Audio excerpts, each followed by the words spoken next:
오늘 회의의 사회를 맡게 되었습니다. 오늘 회의는 통일연구원 세션으로서 주제는 한반도 비핵화와 평화체제 구축입니다. 잘 아시다시피 2018년도 평창 올림픽에 북한이 참가한 것을 계기로 해서 상당한 한반도의 비핵화 그리고 평화의 프로세스가 가동이 되었습니다. 올해 2월에 하노이 회담에서 커다란 성과를 거두지 못함에 따라서 다소간의 그런 답보 상태에 처해 있는 것 또한 사실입니다. 이러한 맥락에서 많은 지혜를 모아야 될 그런 중요한 시점에 저희들이 이런 주제를 가지고서 지금까지 어떻게 지내왔고 어떤 평가를 내릴 수 있으면 그걸 토대로 해서 향후에 이런 평화 프로세스를 계속해서 가동시킬 수 있는 그런 지혜를 모을 수 있는 논의의 장을 마련을 했습니다. 이러한 논의를 위해서 오늘 발표자 두 분을 모셨습니다. 먼저 첫 번째 홍민 박사님, 저희 통일연구원 북한연구실장이십니다. 두 번째로 정지용 상해복단대학교 한국항연구센터 소장님이시고 교수님이십니다. 두 분의 발표를 들으신 후에 또 세 분의 토론자들을 또 모셨습니다. 한 분은 김홍균 전 한반도 평화교섭 본부장이셨습니다. 저희 통일연구원의 석자연구위원이신 김규륜 박사님이십니다. 역시 통일연구원 부연구위원이신 이재영 박사님입니다. 그러면은 저희 세션이 학술회의, 자석은 이렇게 되어 있습니다만 학술회의의 그런 성격으로 구성을 했기 때문에 두 분의 발표자 분들께서 발표를 하신 후에 세 분의 토론자 분들이 그에 관한 토론을 하시고 나서 플로어에 오픈을 할 예정입니다. 그러면은 발표 두 분이 해주시는데 한 15분 정도 내외로 뭐 최대로 길어봤자 이제 20분 이내에서 이렇게 해주시기를 부탁드리고요. 그런 다음에 토론은 한 7, 8분 정도에서 토론을 하시는 걸로 하고 저는 사회자로서 그런 역할을 원활하게 할 수 있도록 많은 개입을 최대한 자제하고 그런 논의가 좀 활성화될 수 있는 데 역할을 집중하도록 하겠습니다. 네, 그러면은 홍민 박사님께서 먼저 발표를 해주시기 바랍니다. 예, 안녕하십니까. 소개받은 통일연구원 홍민입니다. 제가 발표할 내용들은 최근에 비핵화와 관련해서 전개된 일련의 과정들을 조금 복기해보고 쟁점이 뭔지 그리고 쟁점에 관련해서 어떤 좀 해법, 접근 방법이 필요한지 나름대로 좀 고민을 담아본 건데요.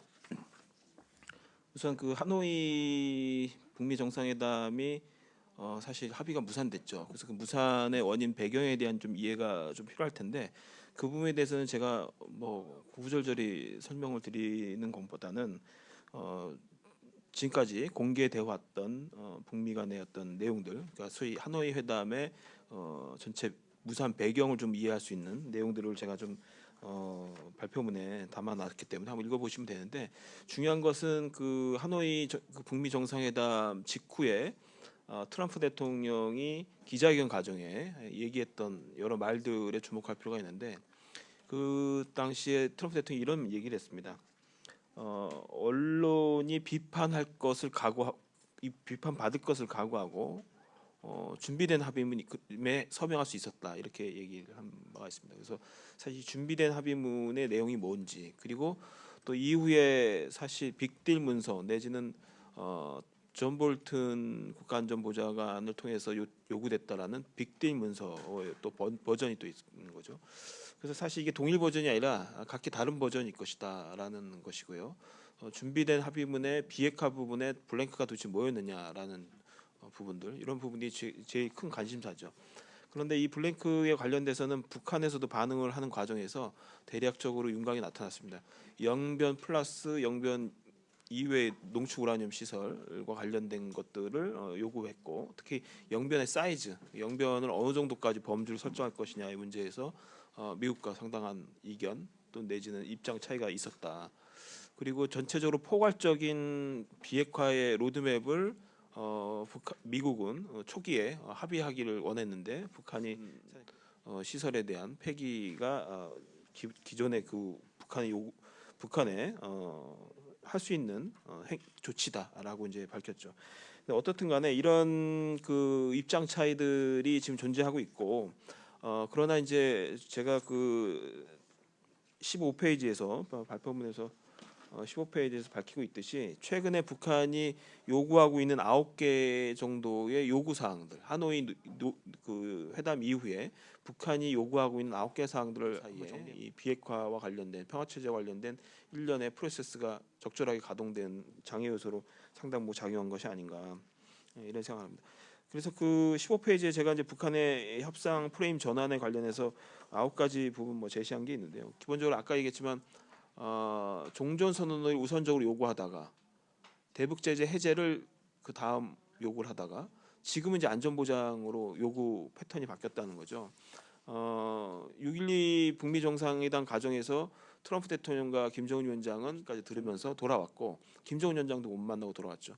그리고 나서 미국이 취한 행동이 뭐냐면 7월 23일부터 대북 제재 추가 조치들을 계속 연속해서 이제 발동을 하기 시작합니다. 그래서 연말까지 총 8건을 추가 조치를 발동하고, 대북 제재 인물 리스트죠. 대북 제재 인물 리스트를 갖다가 거의 2017년에 버금가는 수준으로 120명을 추가합니다. 그러니까 계속 하반기 그게 하노이까지 이제 요구했던 사항이죠. 근데 결국 하노이에서는 대북 제재를 수용하지 않는 미국 입장이 확인됐고, 그래서 시정 연설을 통해서 최근에 김정은 위원장은 대북 제재, 제가 생각하기에는 우리 한국 정부도 마찬가지고 남북미가 좀 더 고민을 해서 쟁점을 이제 타겟을 나가야 되는데, 4가지를 크게 이제 꼽아봤습니다. 일단 첫 번째는 비핵화 범주 설정하기가 중요한 쟁점이다. 그래서 언제까지 완전한 비핵화란 말로 계속 자신의 진정성을 보일 수 있는가. 그래서 우리는 그 진정성을 애초부터 있었다 없었다라고 이제 보는 건 무의미하다고 보고, 어떻게 하면 그 진정성이 있는 행동으로 계속 북한을 유도할 것인가가 아주 중요한데, 그럼에도 불구하고 의무 통과 지점이 있다. 의무 통과 지점이라는 것은 반드시 비핵화 과정에 필수적으로 가야 되는 길목이 있다. 그 길목 중에 하나는 뭐냐면, 어디까지가 비핵화의 범주인지를 반드시 초기에 설정하는 것은 필요하다. 그래서 북한도 완전한 비핵화라는 말로만 모든 것을 계속 협상을 진행한다는 것은 제가 보기에는 그렇게 생산적이도 효율적이도 못하다. 그래서 결국은 북한도 비핵화에 대한 일정한 범주와 포괄적인 로드맵은 일정 부분 초기에 설정하는 것이 필요하다라는 것이고, 두 번째는 비핵화 첫 단계 조치 내용으로 핵물질 생산 시설, 특히 영변의 사이즈를 어떻게 볼 것인가.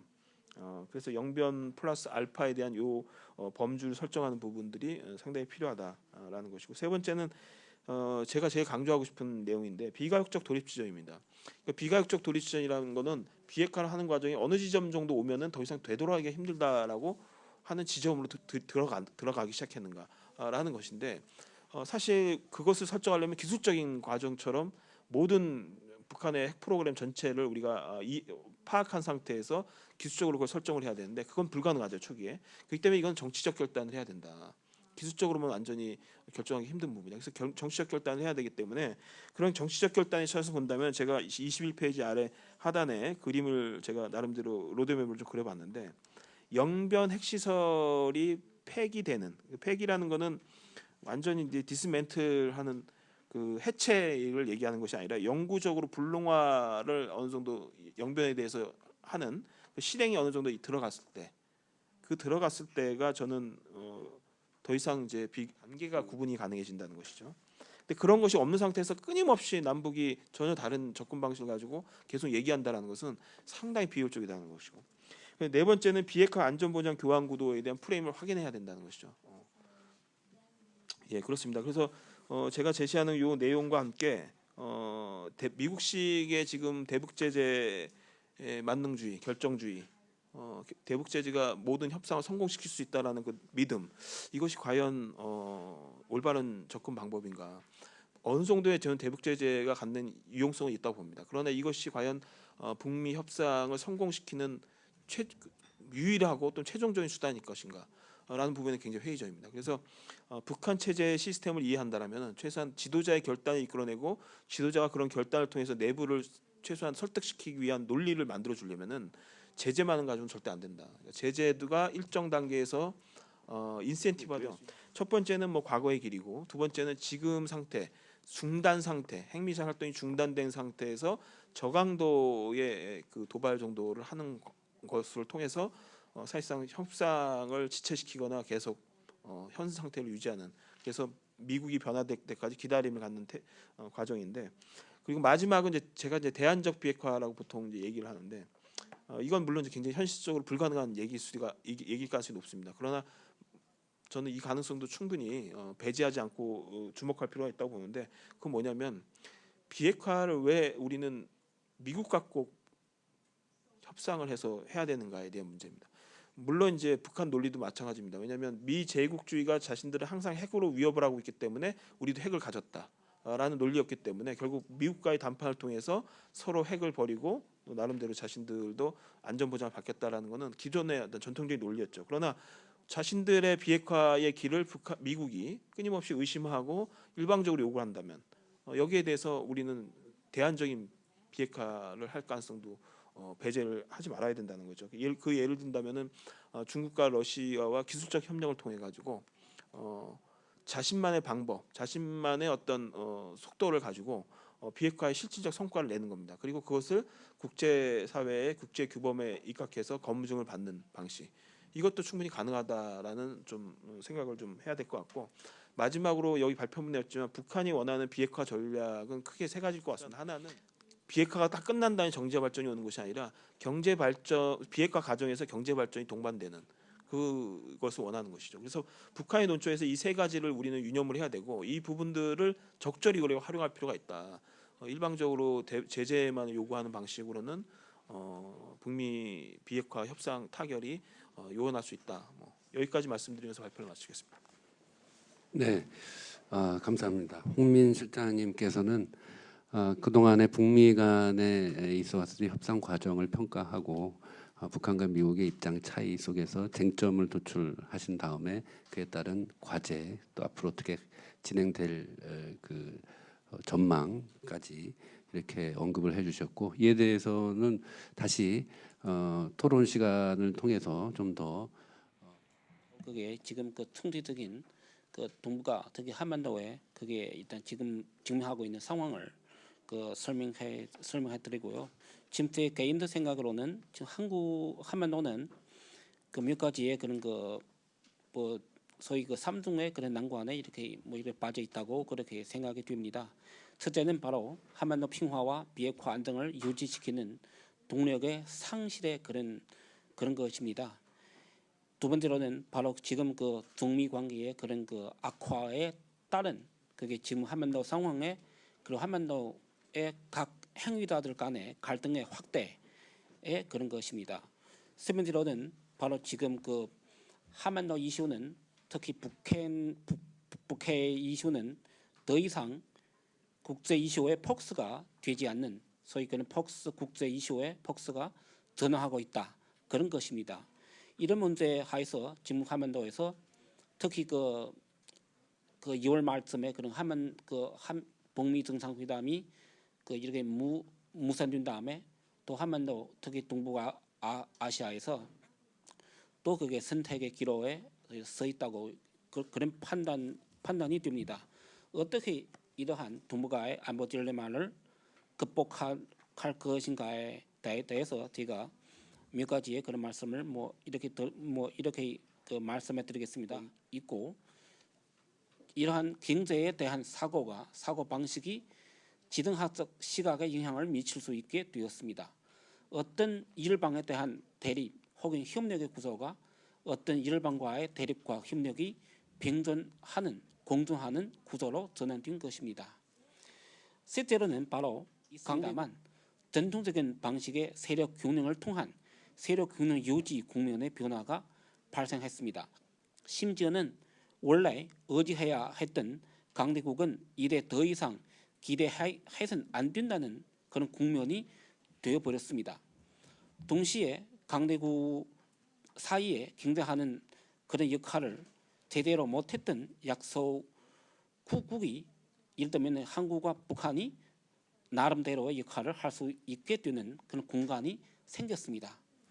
이게 세 번째이고, 네 번째로는 그런 거 계통의 시스템에 대한 의해서 정책 결정되는 구조의 개성적인 소위 예를 들면 중국의 시진핑 주석하고 미국의 트럼프 대통령하고 북한의 김정은 위원장하고 이런 소위 스트롱만 그런 정치에 의해서 정책이 결정되는 그런 모델로 구조로 전환되고 있습니다. 각국은 소위 국내에 포퓰리즘이나 민주주의 정서가 악영돼 자국 국위 제일주의로 정치 위상을 유지시킵니다. 중국의 시진핑 주석도 국내 헌법을 수정하고 미국과의 관계도 급성회하는 식으로 접근해 왔습니다. 동시에 미국의 트럼프 대통령도 일련의 독주 행동 방식으로는 국제기구를 탈퇴하는 등 국내외 정책을 급격히 변화시켰습니다. 한반도에서도 김정은 위원장이 예전에 북한의 행동 방식인 반미 일빈도의 자세를 바꿔서 트럼프 대통령과의 두 번의 그런 정상회담을 개최하였습니다. 이러한 동북아시아의 스트롱만들은 동아시아의 한반도, 특히 한반도 정세에 개입하는 것이 한반도에서 전무후무한 일이 될 것입니다. 다 아시다시피 여기 중국과 북한 간에 네 번째의 그게 정상회담을 했고, 그 남북 간에 그런 세 번의 그런 정상회담을 했고, 북미 간에 예전에 전혀 없던 그게 이렇게 두 번의 그런 정상회담을 이렇게 했다는 그런 것입니다. 이러한 정세하에서 한반도의 상황도 많이 이렇게 바꿨습니다. 첫째 바꾸는 바로 그게 지금 그 아까 말씀드린 것처럼 그 남북 간에 많은 그런 실무 교류를 통해서 그 소위 한반도의 기회의 창, 남북 교류의 기회의 창, 비핵화의 기회의 창이 그게 열려 있다는 것입니다. 이게 첫 번째이고, 그게 그 중에서 특히 북한이 사고 방식을 바꿔서 지금 그 원래 핵병전의 노선을 지금 그 전력으로 경제를 발전시키는 것과 그게 한반도의 비핵화, 완전한 비핵화를 실현하는 소위 새로운 병전 노선을 이렇게 걷게 되었습니다. 이게 아마 한반도에서 전무후무의 그런 비핵화의 창이 열려 있다는 그런 것입니다. 두 번째로는 바로 그게 소위 아까 그게 홍민 실장님이 말씀하신 그게 톱다운 방식이 그게 한반도 정세에 돌파하게 되고 이렇게 새로운 정세를 창출해냈다는 그런 것입니다. 지금 한반도 정세는 아마 구체적인 문제에 관한 그런 쟁론으로 회담의 결렬을 이렇게 초래했었습니다. 그러나 2018년 1월 1일 이후에 각 행자들은 톱다운, 즉 최고 지도자들 플러스 정보기관 플러스 안보 분야 정보 수장을 기본으로 하는 그런 회담 방식을 구축해 정책 결정 방식에 있어서 중대한 역할을 담당하게 되었습니다. 이러한 정책 결정 방식은 한반도의 정세에 크나큰 완화를 이끌어내었습니다. 그런데 그 이러한 방식은 톱다운 방식이 아마 그게 전략 문제를 해결할 때 큰 도움이 될 수 있습니다만 아마 그게 실무 문제를 그게 해결할 때 더 그게 보텀부터 앞 그게 위에 가는 그런 거 방식으로 보완할 필요가 있다. 그러한 생각이 듭니다. 세 번째로는 바로 그게 전통적인 방식의 세력 균형 역시 그런 파멸음을 내기 시작했습니다. 소위 우리가 항상 거의 팩스 아메리카나 그런 국면에 이렇게 금이 가기 시작했으며, 그런데 우리가 지금 하고 있는 것은 미국이 없는 한반도 그런 이후 어떻게 다운화된 그런 세력들 간의 협력으로 세력 효능이 새롭게 형성되고 있는 것입니다. 장기간에 걸쳐 국제 정세는 모두 미국 중심으로 이루어졌으며 또한 북미 관계에 있어서도 미국의 역할 중심으로 진행되어 왔습니다. 그러나 지금 다 아시다시피 트럼프 대통령의 관심사는 종로하고 그 다른 지역에 다 이렇게 옮기게 되었습니다. 이러한 상태에서 우리가 트럼프하고 시진핑하고 김정은 위원장을 생각하지 그런 개인의 생각을 생각하지 않으면 한반도 문제를 더 예전의 사고 방식으로 생각하면 아마 그게 정확한 결론을 내리지 못할 것입니다. 이러한 국면을 어떻게 그게 극복할 것인가에 대해서 생각할 필요가 있다고 그런 생각이 듭니다. 네 번째로는 바로 그게 당사국들 간의 적극적인 상호작용을 통해서 한반도 문제의 해결 방향을 제시하는 그런 모델로 이렇게 정화해야 한다는 그런 것입니다. 다 아시다시피 그 예전에 한반도는 다 그게 중국과 러시아, 미국 그리고 일본의 강대국들 간의 그게 소위 그런 경쟁 구도 아래의 그런 문제로 이렇게 생각해 왔습니다. 그런데 2018년 1월 1일 이후에 그런 한반도 정세를 보시면 실질적인 진전은 다 남북 간의 주도로 해온 그런 행동의 그런 결과라고 볼 수 있습니다. 그래서 중국과 미국이 있는 이상의 아마 크나큰 영향을 미치는 이상의 그러한 성과가 이렇게 없었을 수 있습니다. 그래서 우리가 그러한 현상을 이렇게 유념할 필요가 있다고 그런 생각이 듭니다. 그래서 앞으로 한반도에서 남과 북이 더 그게 주도적인 역할을 하는 것이 바람직하다. 그런 생각이 듭니다. 이게 세 번째로는 바로 우리가 지금 어떠한 방법론적으로 어떻게 한반도를 그게 대응 방안을 이렇게 제시할 수 있는가에 대해서 말씀해 드리겠습니다.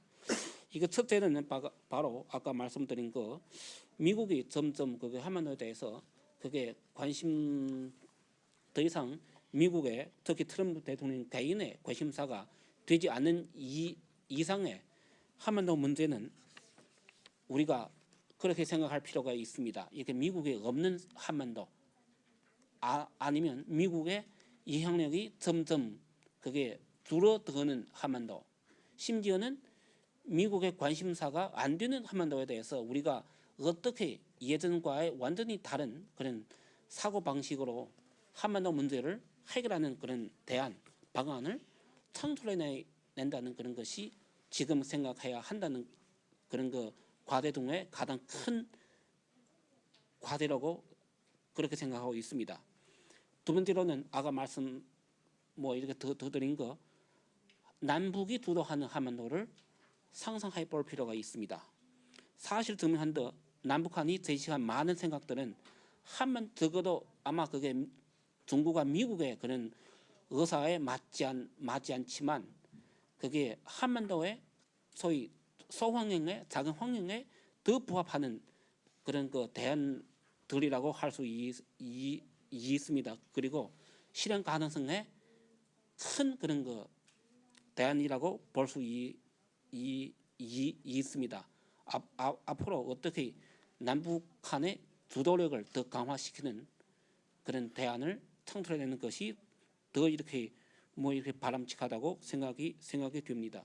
세 번째로는 바로 그게 생각하는 그런 그 기반은 어떻게 그런 한반도 핵 문제를 해결을 통해서 다다간의 안보 문제의 협력의 방향을 상상해 볼 필요가 있습니다.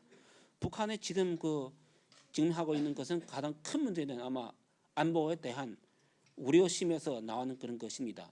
핵 문제나 다른 사회 문제나 남북 교류 문제나 다 너무 그게 극단적인 북한의 불안 심리에서 나오는 그런 것입니다. 이런 북한의 그런 소위 핵 위협, 안보 위협을 해소시키는 것, 더 이상 한반도의 안보 상황을 오랫동안에 더 유지시킬 수 있는 것을 상상해 볼 필요가 있다고 그렇게 봅니다. 그래서 대안으로는 제가 한 5가지의 그런 방법을 이렇게 제시하고자 합니다. 이게 첫째로는 바로 미국의 역할에 대해서 미국이 아마 대체로 이렇게 한반도 정세에 그런 추진다냐 아니면 방해다냐 또는 시기에 따라서 그런 역할을 조정 변화하느냐는 잘 이렇게 구분해야 한다는 그런 것입니다. 미국이라는 한반도의 그런 그 결제자의 역할은 제거할 공간과 시간이 그런 될 것입니다. 이러한 난제를 풀어야 한반도는 그게 더 실질적인 그게 집행 가능성, 이행 가능성의 그런 대안을 이렇게 제시할 수 있다고 그렇게 보고 있습니다. 아마 그게 오랫동안에 그게 한반도의 그런 냉전의 구속을 벗어날 그런 것은 이런 문제부터 이렇게 생각할 필요가 있다. 그렇게 보고 있습니다. 두 번째로는 그게 남북 관계에 재설정할 필요가 있습니다. 다 아시다시피 지금 한반도에서 아마 한반도는 이 전 세계에서 지구상에서 냉전의 유일한 그런 유물인 그런 것입니다. 이러한 한반도는 서로가 서로를 두개야 살아남을 수 있다는 그런 생각을 바꿀 필요가 있습니다. 예전에 정부 때 아마 다 그런 생각을 갖고 다 정보, 안보, 그게 군사 능력을 동원해서 상대방을 죽이는 그런 것을 전제로 하는 것입니다. 모든 대안은 지금은 과연 그렇게 바꿔야 한다는 시점이 다 이렇게 와 있다고 그렇게 보고 있습니다. 실은 과연 다 냉정하게 생각하시면 과연 북한을 죽이고 나면 과연 한반도에서 평화가 올 수 있겠습니까? 과연 그렇게 생각할 필요가 있죠. 그리고 또 다른 분은 우리가 아마 여기 지금 그 대한민국에서 이런 말을 하면 아마 신뢰가 이래 들지 말지 아마 그렇게 됩니다만 북한도 그런 생각을 갖고 있습니다. 북한이라는 그게 소위 북녘 땅은 그 지금 당장 그게 남한 땅하고 이렇게 통합시켜야 그 한반도의 평화가 완전한 그런 것입니까? 그런 생각을 이렇게 바꿀 필요가 있다. 그렇게 보고 있습니다. 만약에 북한이 서로가 존중했었습니다. 실은 하노이 회담의 그런 그 실패의 원인은 바로 그게 실은 그 비핵화의 개념에 대해서 소위 정확한 그런 데피니션이 없었기 때문에 양쪽이 특히 그게 영변이나 이렇게 핵시설, 핵무기, 핵물질 그리고 심지어는 핵인력에 대해서는 다 그게 차이성이 워낙 이렇게 많았습니다.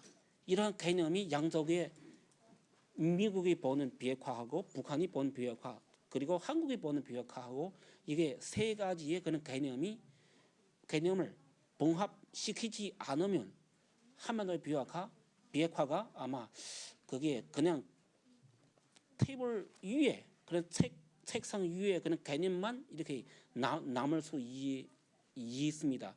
우리가 이런 그 핵 비핵화 개념을 더 세분화 시킬 필요가 있습니다. 핵물질의 처리에 대해서, 핵무기에 대해서 그리고 심지어는 앞으로 북한의 NPT 이렇게 그 재가입 문제에 대해서는 우리가 이런 통합적으로 그런 문제를 그게 재정립할 필요가 있을 수 있다고 그렇게 생각이 듭니다. 그리고 또 다른 것은 이렇게 우리가 그 통일된 그 비핵화 개념을 정의를 한 다음에 소위 북한 또 다른 그게 깨져야 할 그런 것은 북한이라는 국가의 그런 제안은 다 불합리하다고 그게 생각을 하는 분들하고 미국이라는 국가가 제시하는 방안이 다 합리적인 것이라는 그런 생각하는 분은 이렇게 하면은 상황에 맞게 그래 재고할 필요가 있지 않을까 그렇게 생각하고 있습니다.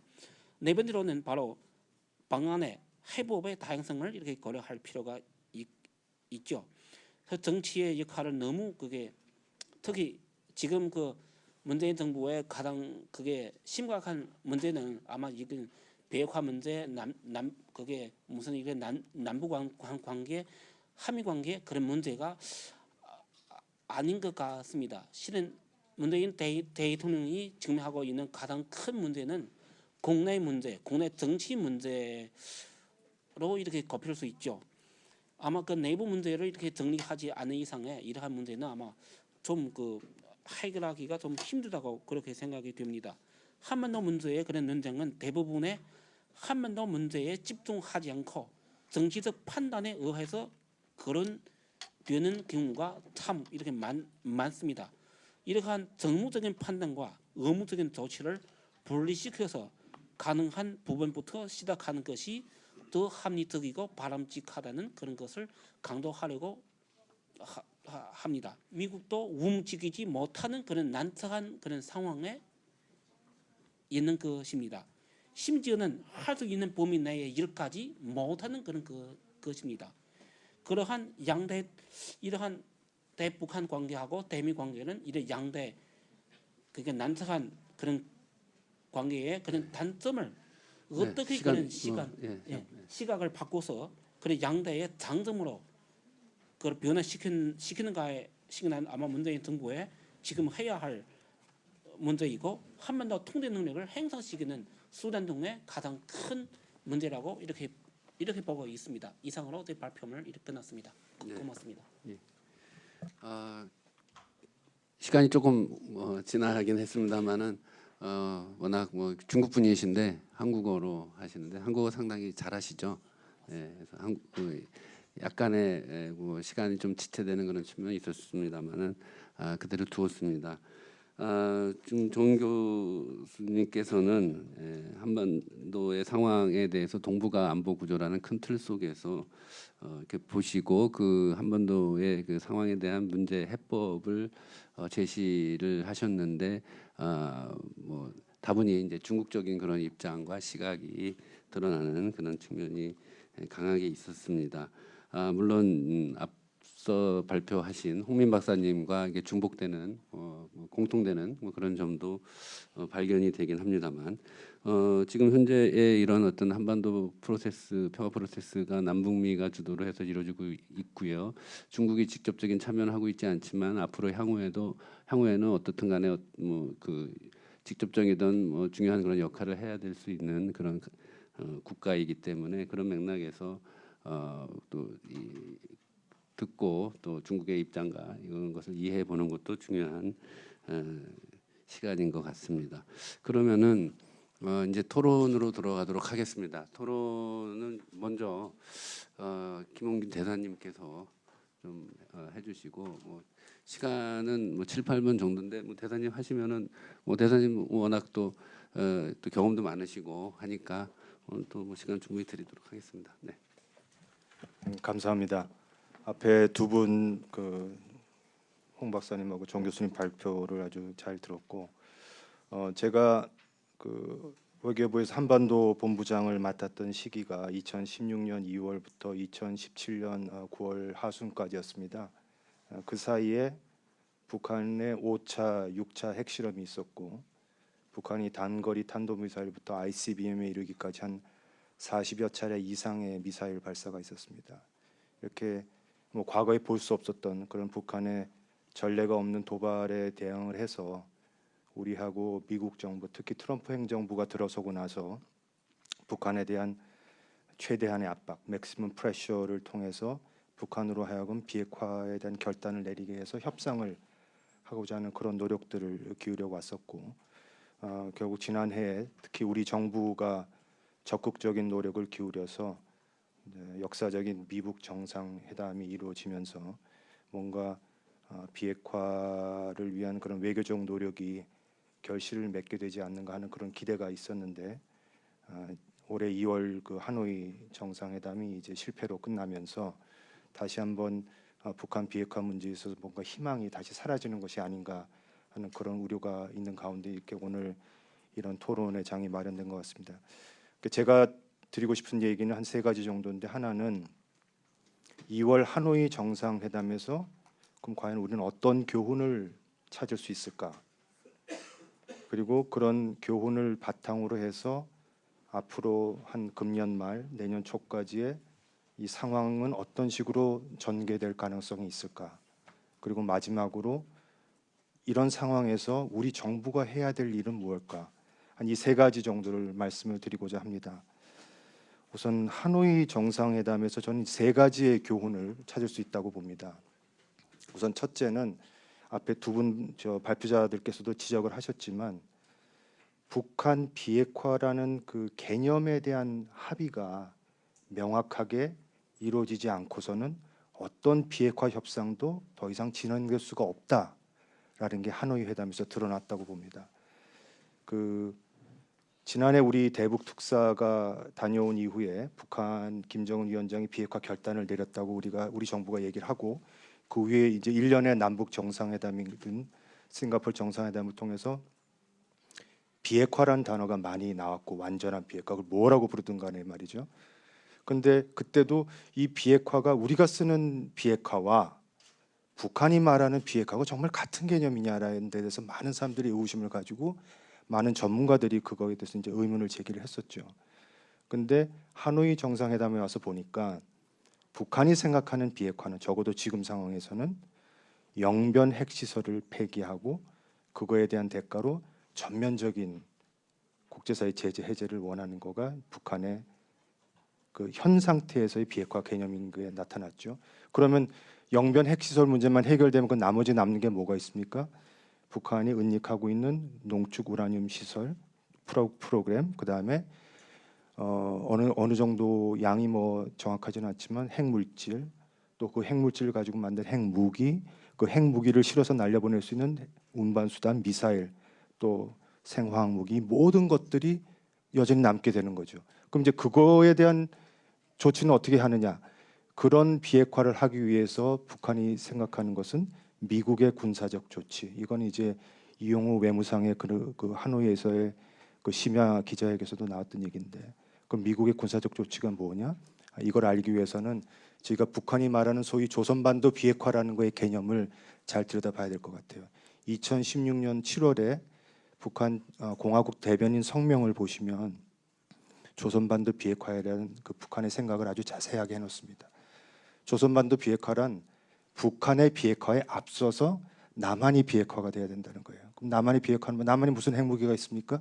남한의 비핵화는 주한 미군 기지 내에 있는 핵무기. 이미 91년도에 다 전술 핵무기가 나갔다고 다 돼 있잖아요. 하지만 여전히 주한 미군 기지 내에 있는 핵무기를 다 공개하고 그 핵무기를 다 철폐를 하고, 그리고 미국이 핵 전략 자산이 한반도에 전개되는 걸 다 중단시키고, 그리고 핵 그 무기 사용권을 가지고 있는 주한 미군이 완전히 나가는 거.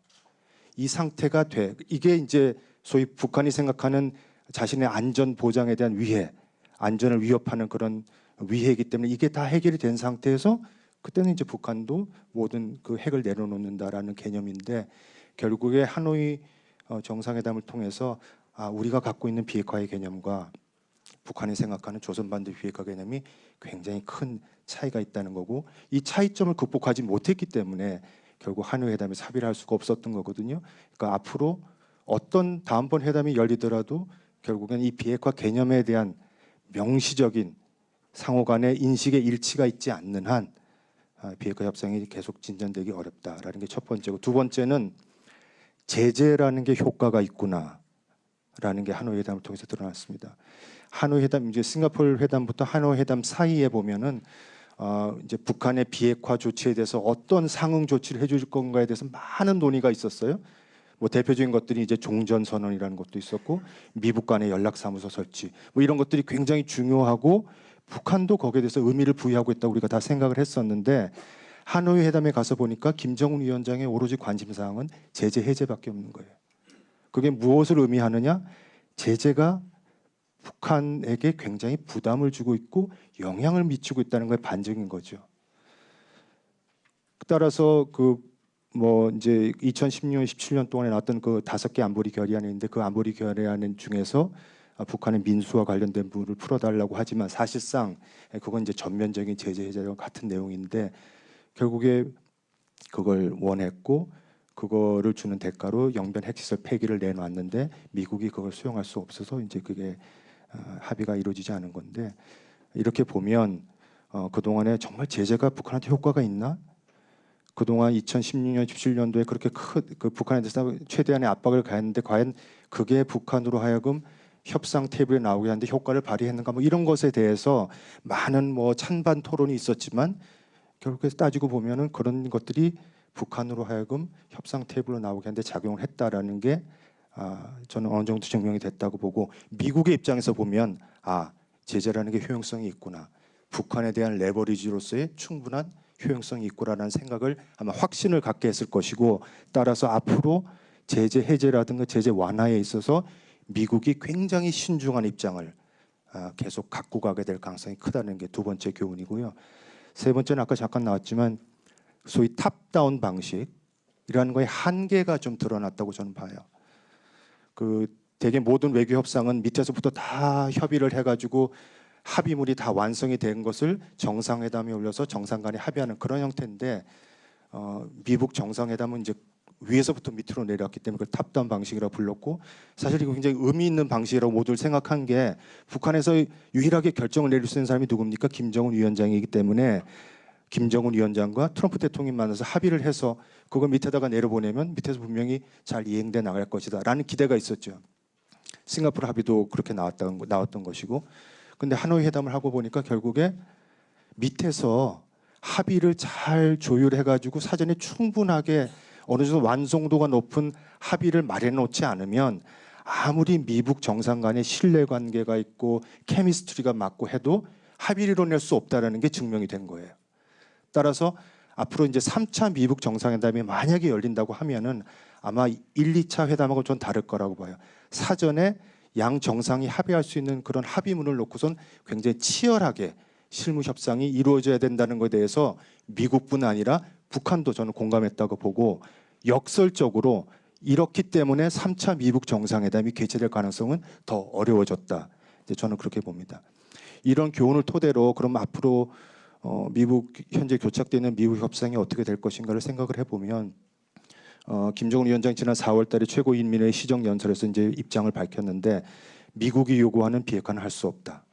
올해 연말까지를 시한으로 해서 만약에 그때까지 미국의 입장이 바뀌지 않으면 다른 길을 고려해 보겠다라는 게 김정은 위원장의 생각이고, 그리고 그런 그 입장하에 미국을 압박하기 위해서 이제 최근에 그런 단거리 미사일 발사들을 하면서 계속 미국의 입장 변화를 유도하려고 하고 있고, 이에 대해서 미국은 트럼프 대통령 스스로가 그 북한의 단거리 미사일 발사가 안보리 결의에 위반하는지 안 하는지에 대해서 약간 모호성을 유지하면서 북한을 자극하지 않고 북한을 관리함으로 해서 현재 상태의 그 핵과 미사일 시험이 없는 그 상태를 계속 유지해 나가길 희망하기 때문에, 만약에 양측이 이 정도 수준에서 계속 현상을 유지해 나간다고 하면 아마도 연말까지는 특별한 그 협상의 타개도 없지만 그렇다고 상황이 더 악화되지도 않는 그런 상황이 계속되지 않을까 하는 그런 전망이 저는 가능하다고 보고, 하지만 북한 입장에서 이런 아무런 변화가 없는 상황을 과연 언제까지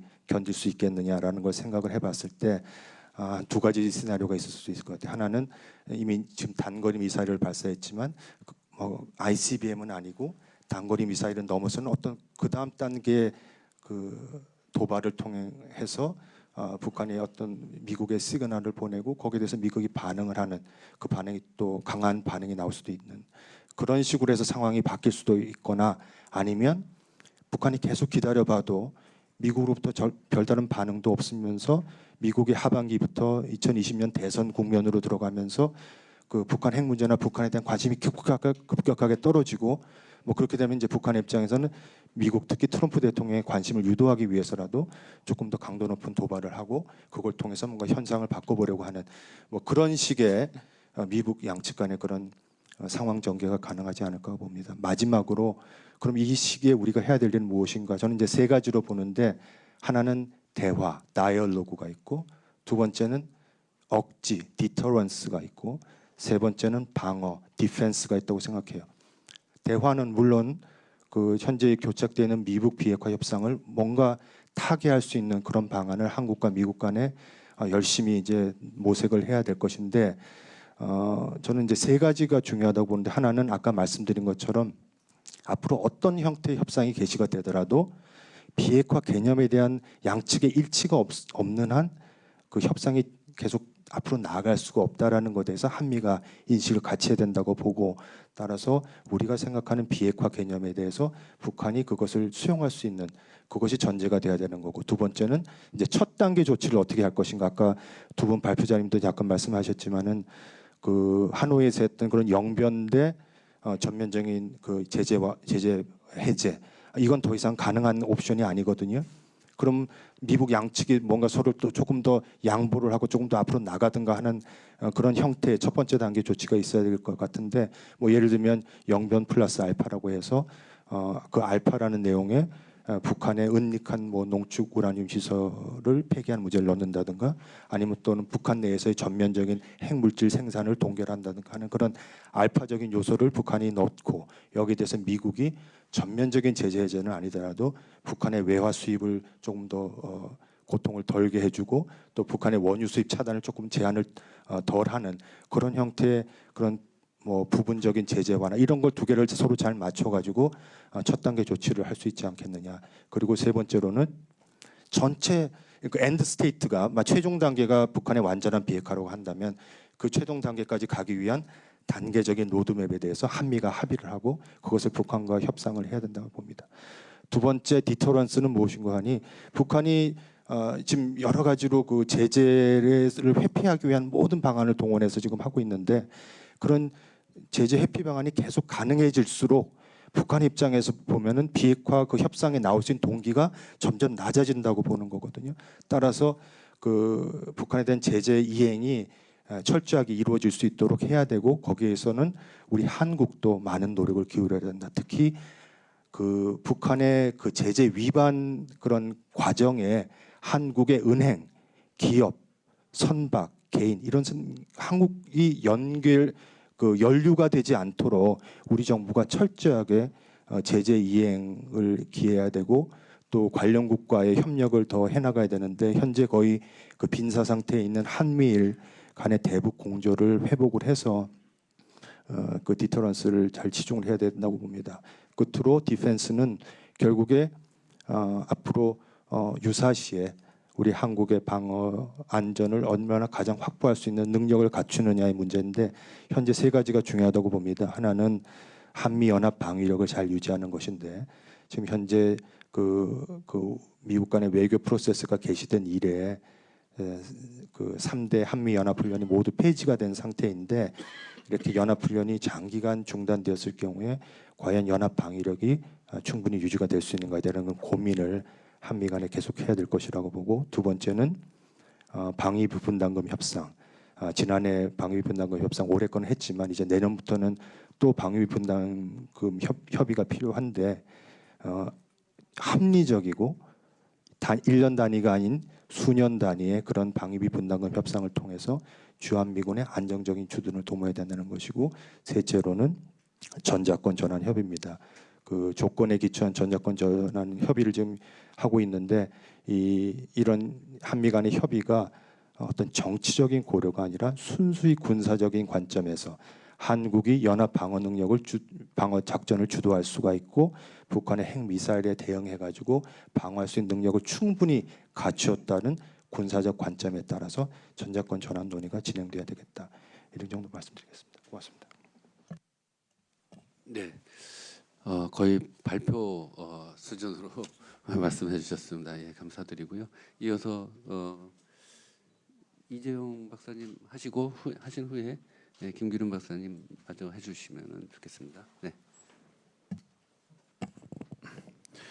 네, 안녕하십니까. 저는 그 한반도 비핵화 과정에서 이제 물론 지금은 이제 북미 협상이나 북미 정상회담이 그 주를 이루고 있지만, 그 과정에서 중국과의 협력을 어떻게 이끌어낼 것인가를 고민을 하게 되었습니다. 일단 우리 홍민 실장님께서도 잘 말씀해 주셨듯이 비핵화 과정에서 이제 북미 협상도 중요하지만, 그 과정에서 이제 중국과의 어떤 기술적인 협력, 그리고 뭐 국제 검증 이런 부분들도 좀 필요하고, 또 북한이 이제 자발적인 비핵화를 하는 과정에서 이제 이 비핵화 과정 자체가 이제 경제 발전을 수반하는 그런 부분에 있어서도 어떤 중국의 협조나 중국의 도움이 많이 필요하기 때문에 우리가 지금까지 비핵화 과정에서 중국을 어떤 분들은 이제 뭐 회방꾼 혹은 회방자라고 생각하시는 분들도 있을 거고, 또 중국이 우리에게 많은 도움을 줄 수 있는 그런 행위자라고 생각하시는 분들도 있을 텐데,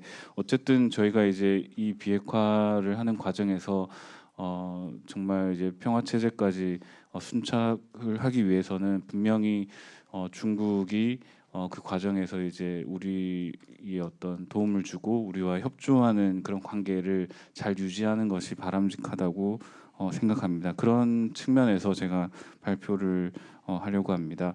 우선 그 중국은 지금 현재 이제 하노이 그 북미 정상회담에서 이제 합의를 이루지 못한 그런 상황에서 이제 그 중국 역시 지금 미중 무역 그 갈등과 무역 전쟁으로 인해서 큰 어려움을 겪고 있습니다. 그래서 중국이 지금 이렇게 미국과의 대치 상태에 있는데 이 한반도 문제를 가지고 이런 또다시 다른 갈등 관계로 가기를 원치 않기 때문에 중국으로서는 일단은 북미 그 정상회담과 북미 회담이 진전되는 그런 프로세스를 보면서 어떤 결정적인 순간에 자신들의 어떤 국가 이익과 자신들의 어떤 국가의 상황을 살펴가면서 아마 그렇게 개입을 하려고 할 것입니다.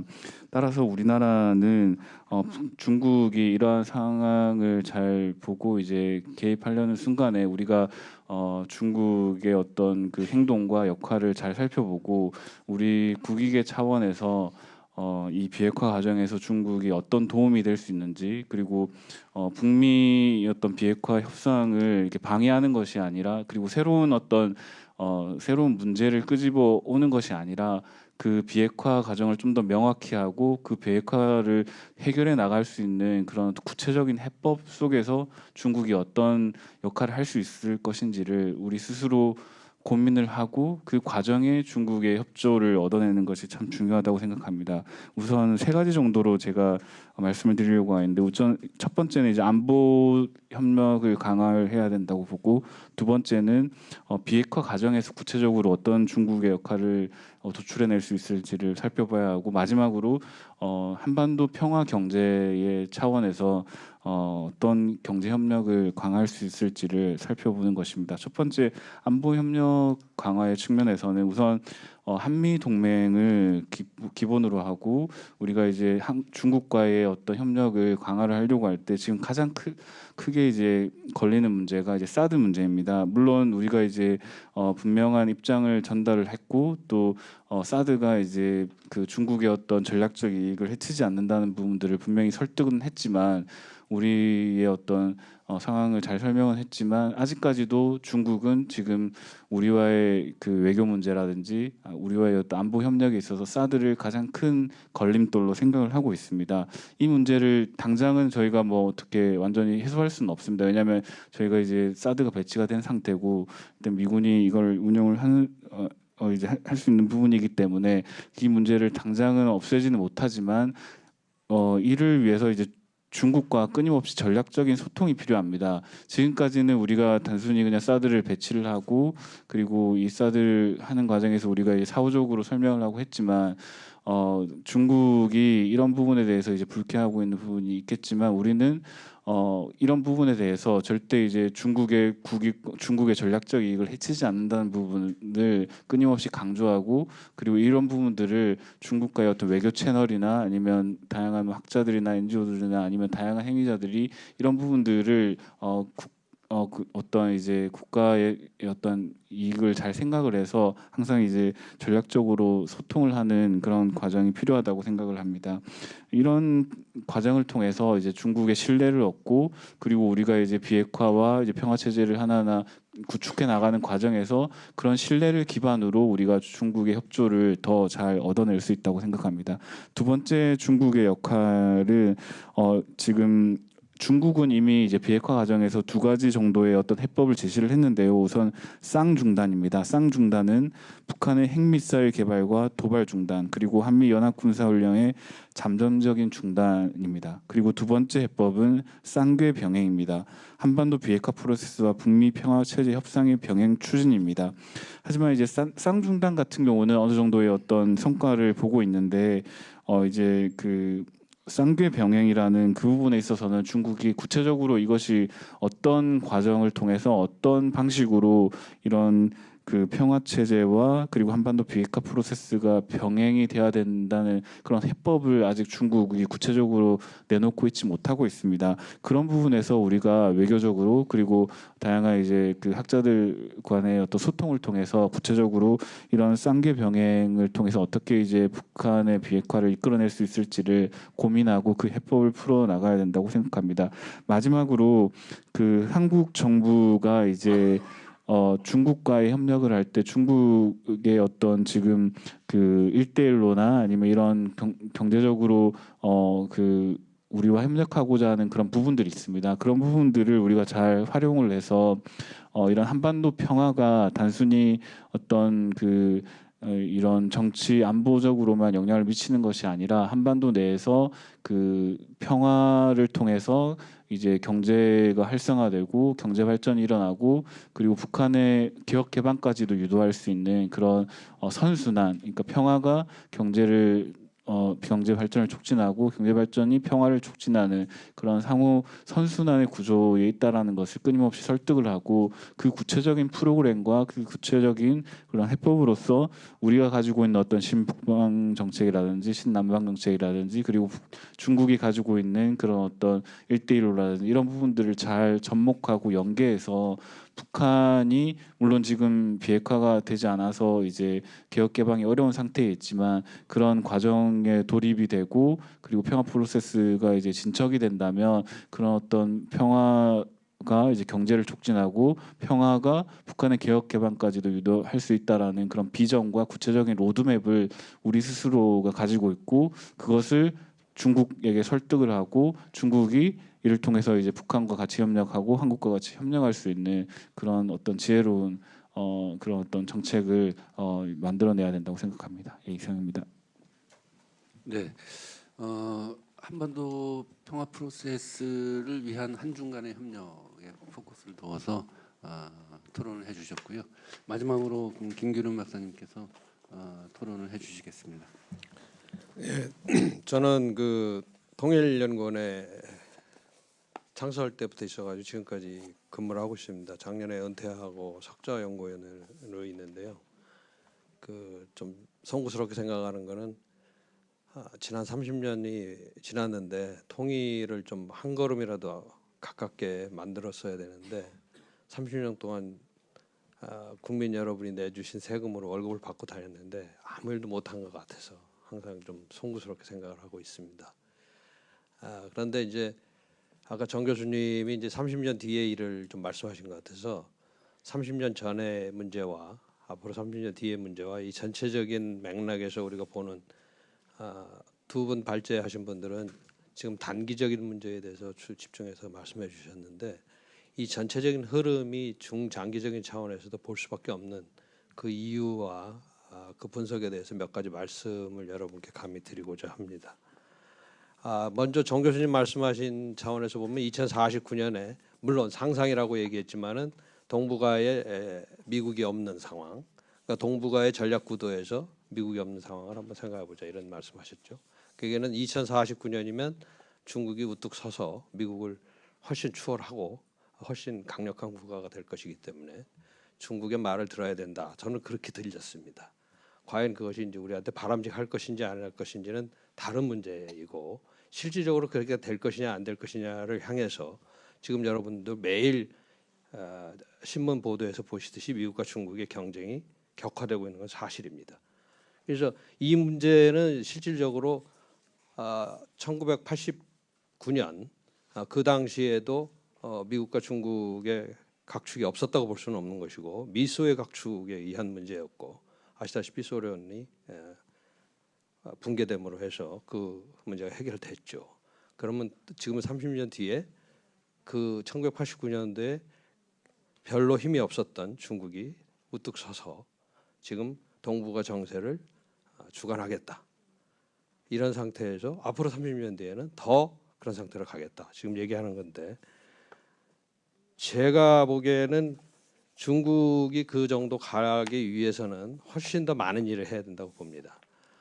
저희 남북 관계에 있어서 중국의 건설적 역할에 대해서 우리 이 박사님 얘기해 주셨는데 제가 지금 기억하기에 1988년도 썸머 올림픽 그때 당시에 우리 국력이 그렇게 세지는 않았습니다.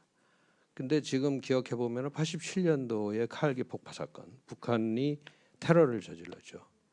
그래서 제가 작년 2017년도에 여러분들은 이제 북한이 한반도의 긴장을 고조시킬 때 저는 제일 걱정했던 게 뭐냐면 북한이 우리의 윈터 올림픽, 동계 올림픽을 방해하는 테러, 다른 의미의 또 테러를 감행하면 어떻게 할까 이런 생각을 했습니다.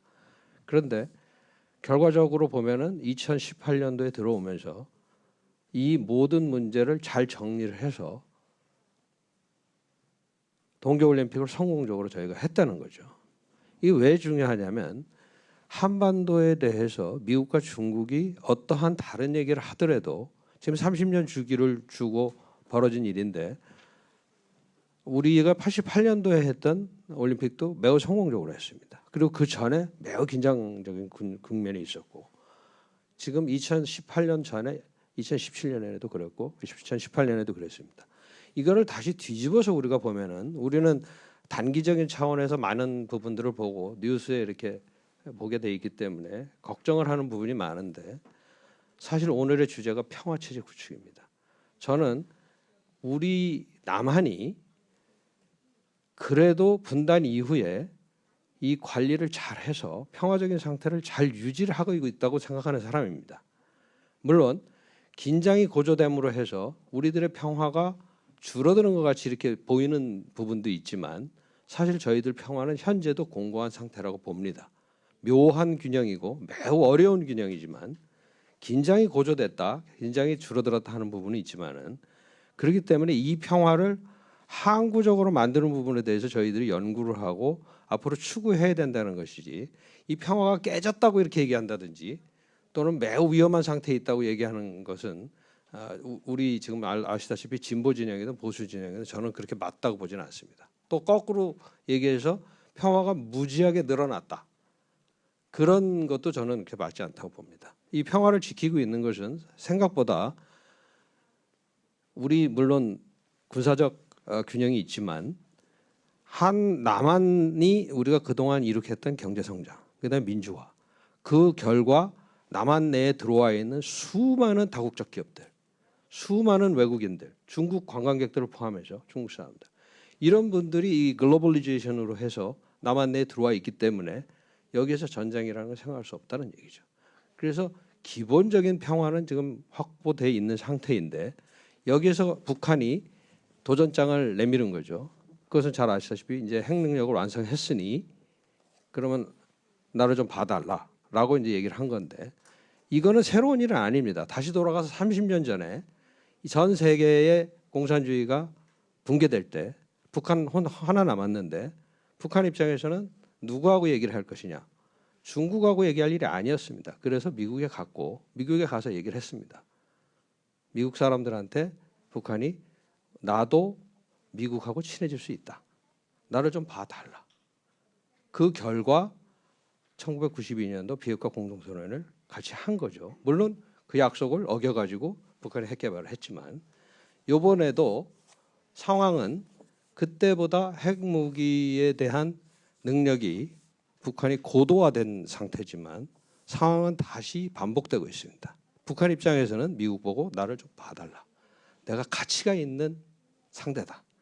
당신을 골치 아프게만 하는 게 아니라 이 부분이 지금 핵심적인 부분인데 미국 입장에서는 가치가 있는 것 같기도 하고 골치만 아픈 것을 없애는 것으로 지금 할 것인지 긍정적인 가치를 받아들여서 만들 것인지 이 부분 사이에서 왔다 갔다 하는 부분이 지금 여러분들이 설명해 주신 단기적인 차원의 문제하고 상관이 있는 것 같습니다.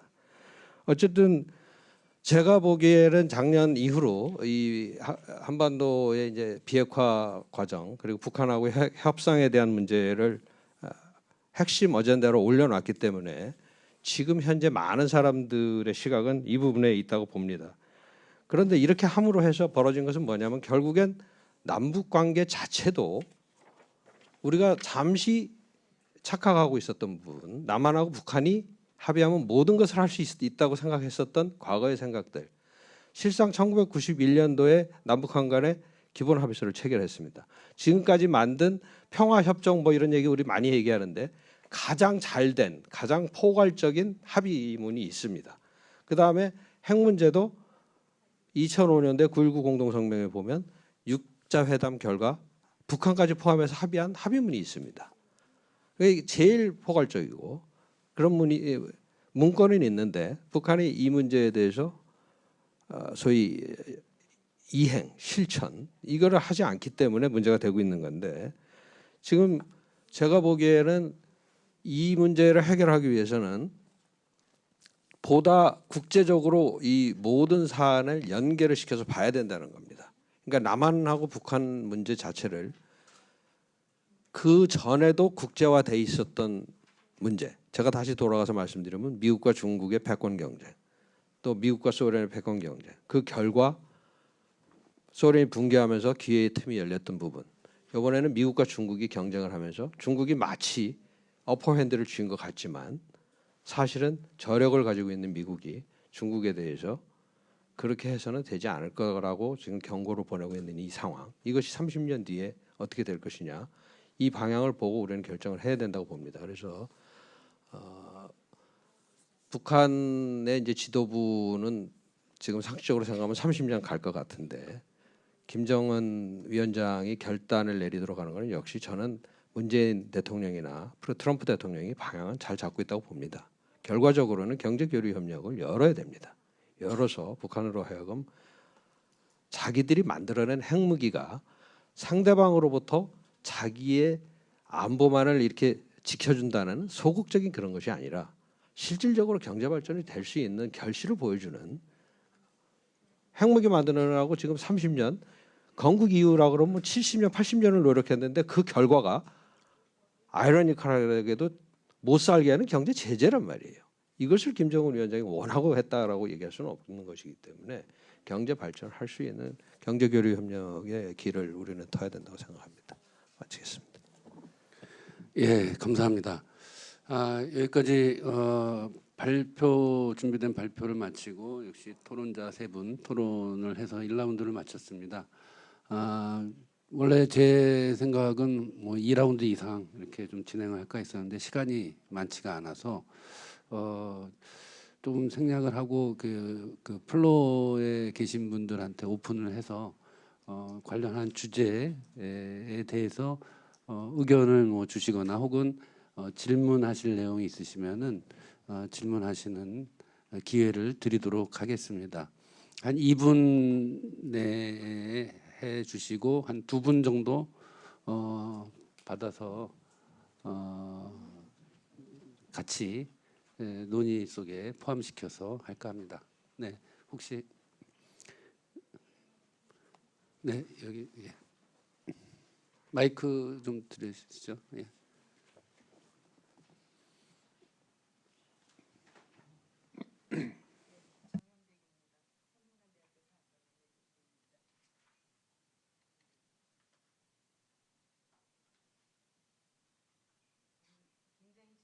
는데요.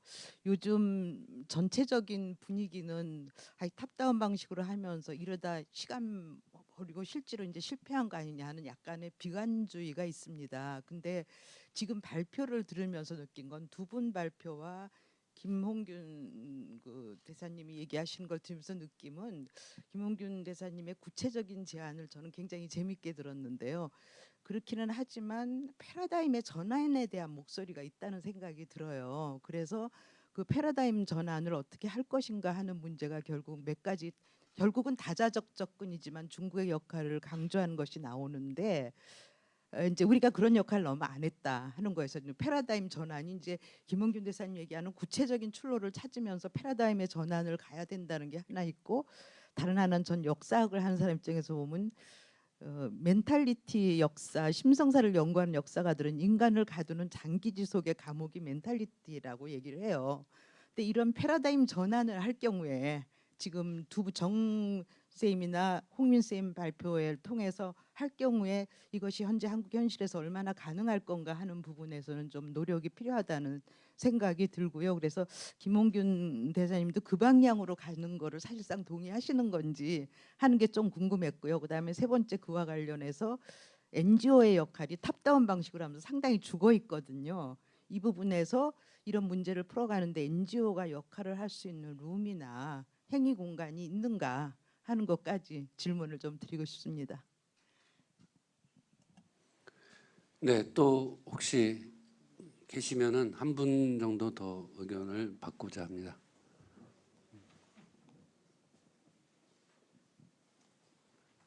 네. 좋은 말씀 감사합니다. 전 이재영 연구위원님께 질문이 있는데, 한중간의 전략적 소통에 대해서 계속 강조를 하셨는데, 근데 이야기하시는 내내 저는 느낀 게 결국 지속적으로 반복적으로 같은 이야기를 중국에게 다시 해야 한다라고 느껴서, 이 전략적 소통을 정확히 어떤 의미로 이야기하고 계시는 건지 궁금하고요. 또 김규륜 연구위원님께도 질문이 있는데, 일단 현재 기본적인 평화를 확보한 상태고 지속적으로 그러니까 상황이 반복되고 있다라고 말씀을 하셨는데, 그러면은 현 상태를 유지하는 것이 평화를 위해서 그러니까 일단 단기적으로 혹은 단기적으로 현 상태를 유지하는 것이 더 목표화되어야 하는지, 아니면은 궁극적으로는 결국 통일을 향해 나아가는 것이 최종적인 목표라고 생각하시는지 궁금합니다. 네, 감사합니다. 지금 발제자만이 아니라 토론하시는 분들한테까지 이제 질문을 주셔서 감사드리고요. 그러면은 시간도 이렇게 많지 않기 때문에 거꾸로 순서를 정해서 김규륜 박사님부터 하시고 1분 정도 내외로 그 발언 답변을 해주시기 바랍니다. 예, 제가 시간이 좀 한정돼 있어서 강조해드리고 싶었던 문제는 결국에 한반도 문제, 통일의 문제, 그리고 비핵화 문제는 국제적 문제일 수밖에 없고, 국제적 해결 방식이 수반되지 않으면 현실적일 수 없다라는 걸 이제 말씀드리고 싶었던 것이고요. 불행하게도 그 중에서도 특히 미국과 중국 간의 이 경쟁 관계의 향배에 따라서 이게 영향을 크게 받을 수밖에 없기 때문에, 근데 또 다시 뒤집어서 얘기를 하면은 우리가 미국과 중국을 경쟁하는 상태를 우리가 이리 가라 저리 가라를 전혀 할 수가 없는 힘의 격차가 너무 크기 때문에, 그런 차원에서 보면은 이 한반도 통일의 문제라든지 핵 문제 해결의 방향에 대해서 우리가 할 수 있는 게 아무것도 없는 것 같은 그런 무기력한 부분에 빠질 수도 있습니다. 그런데 객관적으로 과학적으로 지난 과거와 앞으로를 따져보면 그럴 수밖에 없는데, 여기에서 우리가 과거를 다시 살펴보면 우리는 그 가운데에서 평화를, 어떻게 보면은 북한이 전 세계에서 가장 호전적인 국가입니다. 가장 militarily heavily armed state이기 때문에 그게 바로 이웃에 있는데, 6.25 전쟁을 치루었지만 그 이후에는 어쨌든 갈등 관리를 우리가 해서 다시 전쟁이 일어나지 않게 했기 때문에 이 부분이 사실은 우리가 가지고 있는 저력이고 우리의 실력이라는 거죠. 근데 우리는 이걸 너무 수동적으로 생각을 해가지고 자꾸 한반도는 위험한 지역이고 이렇게 생각을 하는데, 사실은 그렇지 않습니다. 전 세계의 foreign investor들이 한국에 와서 투자하려고 그러지, 뭐 북한이 저러니까 우리 투자 안 하겠다, 그렇지 않습니다. 북한이 핵 도발을 해서 한반도의 긴장이 올라갔을 때도 전 세계에서 쳐다보는 한국 증시 내려가지 않습니다. 잠시 플럭추에이션 한 적은 있지만은 지난 30년 동안에 북한의 도발에 의해서 한국 경제가 움직인다든지 증시가 내려가지 않는다는 얘기죠. 그러니까 보다 중요한 것은 그 근본적으로 우리가 지키고 있는 것이 중요하다는 그 말씀드립니다. 다음 이재용 박사님 그 질문 온 거 역시 한 1분 내외로 짧게 답변해 주세요. 예, 한중 전략적인 소통을 이제 강화를 한다는 것은 반복적인 내용을 계속 이렇게 전달을 하는 것이 아니라 그 상황이 변함에 따라서 이제 메시지가 좀 달라질 수 있거든요. 뭐냐면 일단은 우리가 아직 그 북미 간의 어떤 비핵화가 협상이 타결이 되지 않았기 때문에 지금 당장 이제 우리가 북한의 핵에 대한 억지력을 가지기 위해서는 이제 사드를 운영을 해야 되고 이런 측면에서 우리가 그 북한의 그래도 중국에 대해서 우리가 이제 이것이 전략적인 이익을 해치지 않는다라고 이제 그런 메시지를 전달할 수 있는 거고요. 근데 이제 만약에 북미 간의 그런 비핵화 협상이 타결이 되고 이것이 이제 뭐 평화 체제 구축까지 이제 진행이 된다고 하면 아마 이제 주한 미군의 역할까지 이제 새롭게 정의를 해야 되거든요. 주한 미군이 이 그 북한의 어떤 핵 도발이나 그리고 북한의 어떤 핵 위협이 없는 상황에서 주한 미군은 어떤 역할을 해야 되는지를 우리가 다시 한번 고민을 해야 되고 그 역할까지도 우리가 스스로 좀 미국과의 협의하에서 이제 재정립을 할 필요가 있습니다. 그런 과정에서 주한 미군의 역할을 재정의하는 그런 과정에서 이 사드 문제도 우리가 어떻게 처리를 해야 할지를 미국과의 협의를 통해서 계속해서 이제 그 방법들을 우리가 만들어 나가야 되고 그런 과정에서 우리가 중국을 무시하는 것이 아니라 우리가 이제 주한 미군의 역할과 그리고 사드 운용 방식이라든지 이런 부분들이 북한의 위협이 없는 상태에서 어떻게 변할 것인지를 중국과 이제 계속해서 전략적으로 소통을 하고 이러면 이제 메시지가 처음보다는 좀 더 많이 진전이 되고 더 중국이 이제 더 이제 우리를 신뢰하는 방향으로 나아갈 수 있기 때문에 계속 기존 똑같은 말만 반복을 하는 것이 아니라 우리가 이런 측면에서 한반도의 비핵화와 평화체제 과정에서 주한미군이 이런 역할을 할 것이고 또 사드는 어떤 식으로 운영을 할 것이다 이런 변화되는 과정들을 중국과의 어떤 긴밀한 소통과 그리고 체계적인 그 소통 채널을 통해서 계속해서 이제 중국과의 협력을 강화하는 것이 필요하다고 생각합니다. 예. 네, 그 비핵 평화 한반도로 가는 그런 패러다임 시프트가 일어날 거라고 보느냐 또는 현재 일어나고 있다고 보느냐에 대해서는 저는 굉장히 강렬하게 희망을 하지만 현재로서는 그런 징후가 아직 보이지 않고 있고 그것은 북한의 결단에 달려 있는데 제가 볼 때 아직 북한이 그런 한반도에서 패러다임 시프트로 가기 위한 그런 결단을 아직 내리지 않은 것이 아닌가 뭐 그런 생각이고요. 그 다음에 하나만 더 말씀을 드리면. 그 하노이 회담의 그 이제 실패에 대해서 제가 많이 아주 비관적인 얘기를 많이 했지만 저는 일단 제재 만능보다는 대화와 협상을 믿는 사람이고 우리가 한 가지 위안을 찾는다고 하면 1986년도에 레이건 대통령과 고르바초프 전 당 총서기 간에 레이캬빅 서밋이 있었어요. 그 미소 간의 그 정상회담 중에 가장 큰 실패작의 하나라고 돼 있지만 결국은 1년 뒤에 미국과 소련 간의 INF 트리티 중거리 미사일 조약을 합의하는 기반이 됐다고 하거든요. 1년 사이에 하노이 회담도 결국에는 미국과 북한 간이 가지고 있는 생각을 서로 명확하게 알 수 있는 그런 계기가 될 수 있었다고 보고. 서로 간의 생각을 정확하게 알았기 때문에 그 어떤 해결 방안을 모색할 수 있는 그런 기반도 오히려 마련됐다고 볼 수 있지 않느냐 그런 의미에서 어떤 대화와 협상을 통한 문제 해결을 위한 그런 모멘텀이 완전히 사라졌다고 보지 않고 우리 정부가 그런 모멘텀을 계속 이어나가는데 적극적인 역할을 해야 된다고 봅니다. 네, 감사합니다. 시간이 다 지금 이제 돼서 발제하신 분들 또 아까 그 플로에서 질문하신 내용 다 포함해서 답변을 하실 시간이 좀 없을 것 같습니다. 그래서 이제 이걸로 마치도록 하고요. 혹시 더 궁금하신 내용이나 이런 거 있으시면은 이 회의가 끝난 이후에 또 이렇게 같이 사적으로 만나서 더 논의하시는 걸로 하고 이것으로 통일연구원 세션을 마치도록 하겠습니다. 두 분 발표자와 세 분 토론자께 감사를 드립니다. 네.